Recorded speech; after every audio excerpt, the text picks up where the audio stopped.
ওম শান্তি। আজকের বাংলা মুরলি তারিখ 6/6/2024। প্রাতঃমুরলি ওম শান্তি। বাপ-দাদা মধুবন। বাবা বলেন, মিষ্টি বাচ্চারা, বাবা হলেন বাগানের মালিক।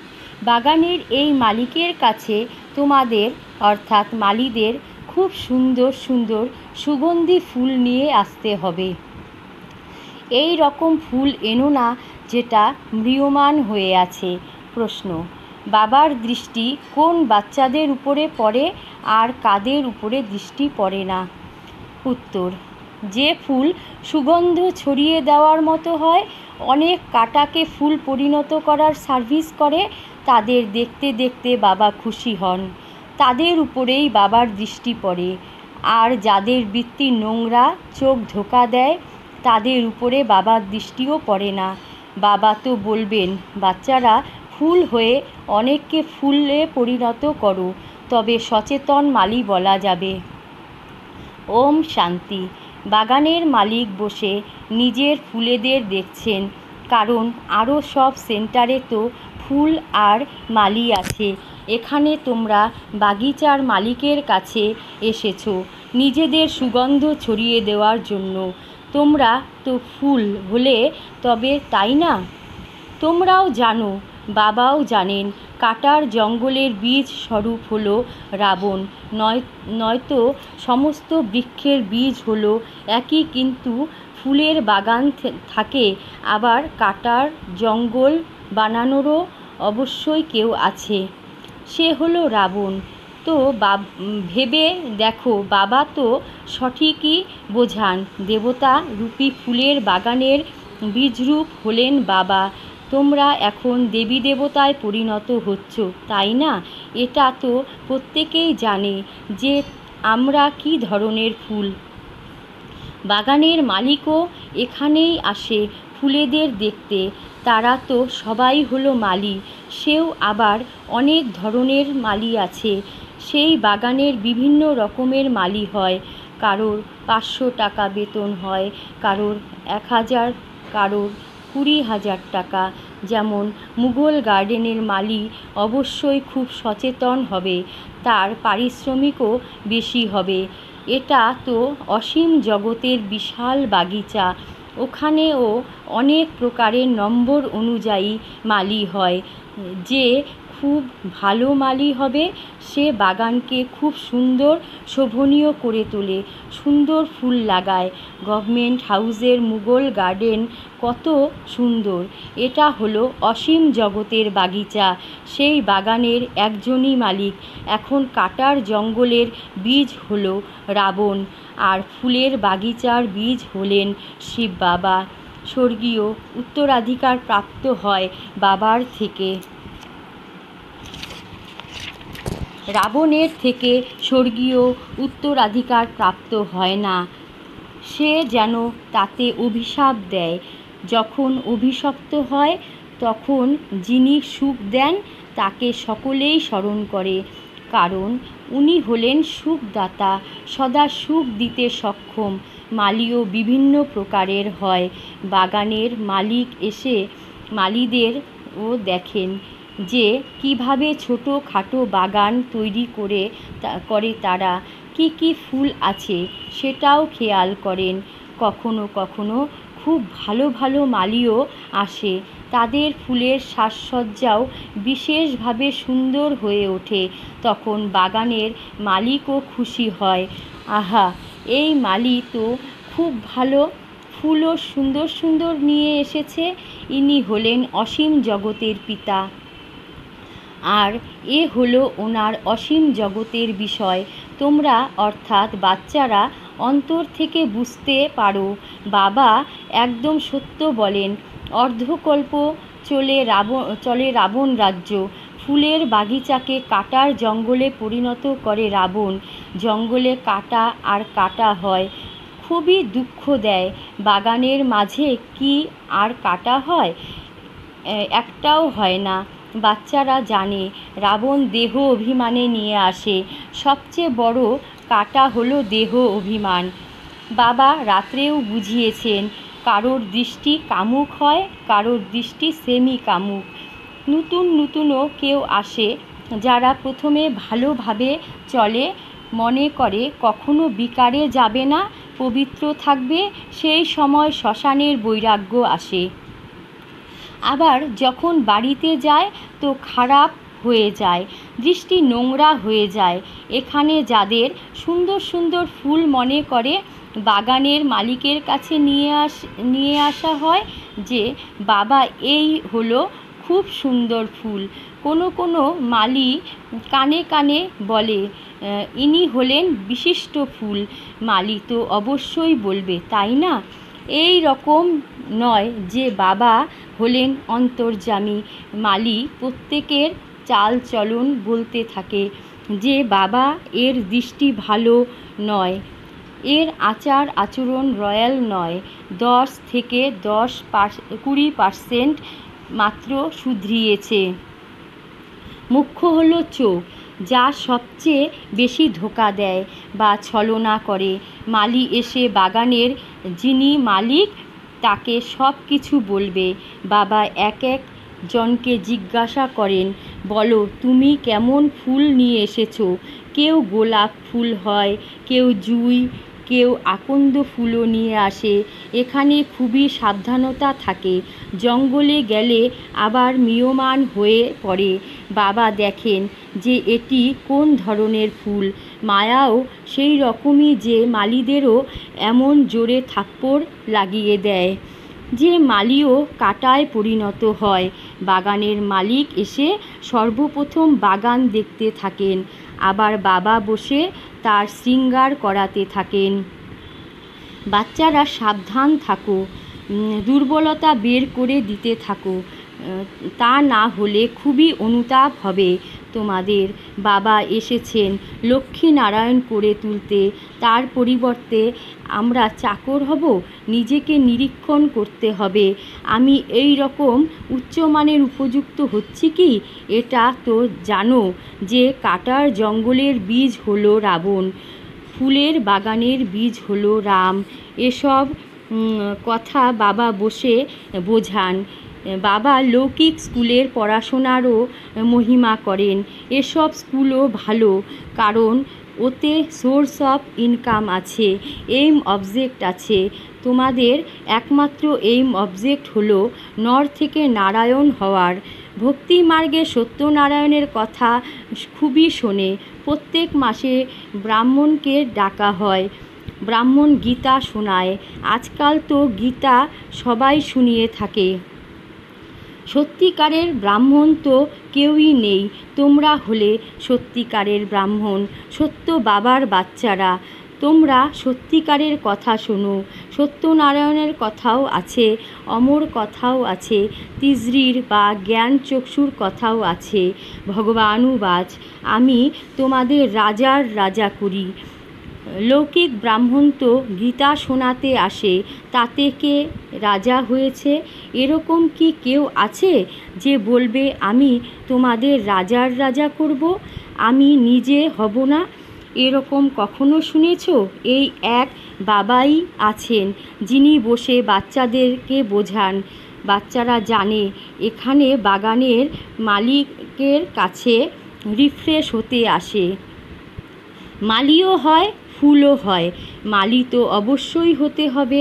কত ধরনের মালি আছে, সার্ভিস না করলে ভালো ফুল হবে কিভাবে? প্রত্যেকে নিজের মনকে জিজ্ঞাসা করো যে আমি কোন প্রকারের ফুল, কোন প্রকারের মালি। বাচ্চাদের বিচার সাগর মন্থন করতে হবে। ব্রাহ্মণীরা, টিচাররা জানে মালিও নানান ধরনের হয়, আবার ভালো মালিও আসে যার বড় বাগান থাকে। যেরকম ভালো মালি তার বাগানও তেমন সুন্দর তৈরি করে, সুন্দর ফুল নিয়ে আসে, যা দেখে মন খুশিতে ভরে ওঠে। কেউ হালকা ফুল নিয়ে আসে। বাগানের মালিক বুঝতে পারে এরা কোন পদ প্রাপ্ত করবে। এখন তো টাইম পড়ে আছে, এক একটি কাঁটাকে ফুলে পরিণত করবার জন্য পরিশ্রম করার প্রয়োজন। কেউ তো আবার ফুল হতে চায় না, কাঁটাই পছন্দ করে। চোখের বৃত্তি খুবই নোংরা থাকে, এখানে আসে, তাও তার থেকে সুগন্ধ আসে না। বাগানের মালিক চায় আমার সামনে ফুল বসলে তো ভালো হয়, যাদের দেখে খুশি হই। দেখি যে বৃত্তি ওই রকম, তো তার উপরে দৃষ্টি যায় না। সেই জন্য এক একজনকে দেখি আর ভাবি যে এ আমার কোন ধরনের ফুল, কত সুগন্ধ ছড়ায়। কাঁটা থেকে ফুলে পরিণত হয়েছে কি হয়নি, প্রত্যেকে নিজেরাও বুঝতে পারে যে আমি কতটা ফুলে পরিণত হয়েছি, পুরুষার্থ করেছি। বারে বারে বলে, বাবা আমি আপনাকে ভুলে যাই, যোগে স্থির হতে পারি না। আরে স্মরণ না করলে কিভাবে ফুলে পরিণত হবে? স্মরণ করলে পাপ খণ্ডন হবে, তখন ফুল হয়ে আবার অপরকে ফুলে পরিণত করবে। তখন মালি নাম রাখা যেতে পারে। বাবা মালিদের সন্ধান করতে থাকেন। আছে কি কোনো মালি হতে পারে না কেন? বন্ধন তো ছাড়াতে হবে। নিজের ভিতরে দৃঢ়তা আসা চাই, সার্ভিসের উৎসাহ থাকা চাই। নিজের ডানাকে মুক্ত করার জন্য পরিশ্রম করতে হবে। যার মধ্যে এত ভালোবাসা, তাকে কি ছেড়ে দিতে হয়? বাবার সার্ভিসের জন্য যতক্ষণ ফুল হয়ে অন্যদেরকে ফুল না বানাবে, তবে উচ্চ পদ প্রাপ্ত করবে কিভাবে? 21 জন্মের জন্য উচ্চ পদ।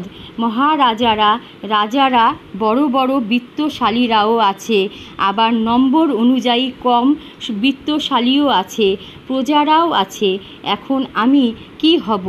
যারা এখন পুরুষার্থ করবে সেটাই কল্পান্তর হবে। এখন সম্পূর্ণ জোর দিয়ে পুরুষার্থ করতে হবে, নর থেকে নারায়ণ হতে হবে। যারা ভালো পুরুষার্থী হবে তারা অভ্যাস করবে। রোজকার আমদানি আর লোকসান দেখতে হয়, 12 মাসের ব্যাপার নয়। রোজ নিজের লোকসান আর লাভ বের করতে হবে। লোকসান করা উচিত নয়, তা না হলে থার্ড ক্লাস হয়ে যাবে। স্কুলেও তো নম্বর অনুযায়ী হয়, তাই না? মিষ্টি মিষ্টি বাচ্চারা জানে আমাদের বীজ হলেন বৃক্ষপতি, যার আগমনে আমাদের উপর বৃহস্পতির দশা স্থিত হয়। আবার রাবণ রাজ্য এলে রাহুর দশা স্থিত হয়। ওটা একদম হাইয়েস্ট, সেটা একদম লোয়েস্ট। শিবালয় থেকে একদম বেশ্যালয় করে দেয়। বাচ্চারা, তোমাদের ওপর এখন বৃহস্পতির দশা।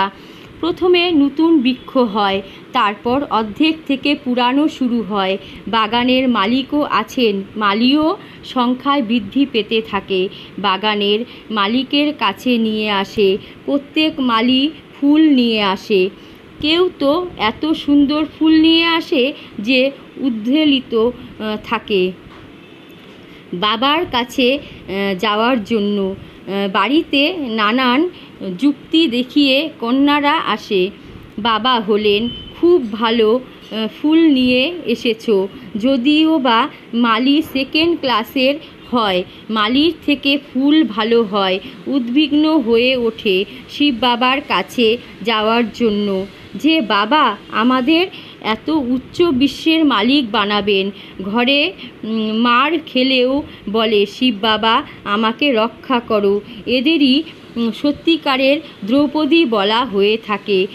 পাস্ট যা হয়ে গেছে তাই আবার রিপিট হতে হবে।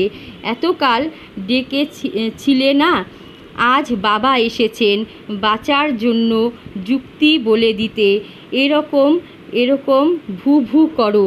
তোমরা হলে ভ্রমরী, তারা হলো কীট, তাদের উপরে ভু ভু করতে থাকো। বলো ভগবানুবাচ, কাম হলো মহাশত্রু, একে জিততে পারলে বিশ্বের মালিক হবে। কোনো না কোনো সময় অবলাদের বোল ফোটে, তখন বাবা আবার বাড়ির লোক ঠান্ডা হয়ে যায়, বলে, আচ্ছা বেশ যাও, এমন সুন্দর বানিয়ে তোলেন যিনি, তার কাছে যাও, আমার ভাগ্যে নেই, তুমি তো যাও। এরকম ভাবে দ্রৌপদীরা ডাকতে থাকে। বাবা লেখেন, ভু ভু করো। কোনো কোনো নারীও এই রকম হয়, যাদের সুপর্ণখা পুতনা বলা যেতে পারে। পুরুষ তাদের কাছে ভু ভু করে, তারা কীট হয়ে যায়, বিনা বিকারে থাকতে পারে না। বাগানের মালিকের কাছে কীরকম কীরকম ধরনের আসে যে আর জিজ্ঞাসা করো না। কোনো কোনো কন্যারাও কাঁটায় পরিণত হয়। সেই জন্য বাবা বলেন, নিজের জন্ম পত্রিকা বলো, বাবাকে না শোনালে লুকালে তো সেটা বাড়তেই থাকবে, মিথ্যা চলতে পারে না। তোমাদের বৃত্তি খারাপ হতে থাকবে। বাবাকে শোনাতে পারলে তুমি বেঁচে যাবে। সত্যি বলা চাই, তাই না হলে সম্পূর্ণভাবে মহারোগী হয়ে যাবে। বাবা বলেন, যারা বিকারী হয় তাদের মুখ কালো হয় বা অসুন্দর হয়। পতিত মানে কালো বা অসুন্দর মুখ। কৃষ্ণকেও শ্যামসুন্দর বলা হয়। কৃষ্ণকে কালো করে দিয়েছে, রামকে নারায়ণকেও কালো দেখিয়েছে। অর্থ কিছুই বোঝে না। তোমাদের কাছে তো নারায়ণের সুন্দর চিত্র আছে, তোমাদের তো এটা হলো এইম অবজেক্ট। তোমাদের কি আর অসুন্দর নারায়ণ হতে হবে?